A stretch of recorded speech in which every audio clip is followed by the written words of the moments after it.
પોક્સોના ગુનામાં નાસ્તા ફરતા આરોપીને જૂનાગઢથી ઝડપી પાડતી કાવી પોલીસ. કાવી પોલીસ મથકેથી બપોરે 1ના અરસામાં જંબુસર ડીવાયએસપી પીએલ ચૌધરી તથા સીપીઆઈ કેએમ વાઘેલા તથા કાવી પીએસઆઈ વીએ આહિર નાઓએ કાવી પોલીસ સ્ટેશનના નાસ્તા ફરતા આરોપી તથા ભોગ બનનારની માહિતી એકત્ર કરી શોધી કાઢવા જરૂરી માર્ગદર્શન આપેલ, જેથી કાવી પોલીસ કર્મચારીઓએ ભોગ બનનારની માહિતી એકત્ર કરી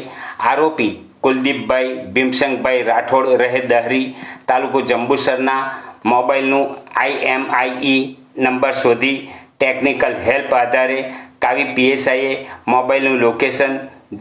જૂનાગઢ બતાવતું હોય, જે આધારે તપાસ કરાવતા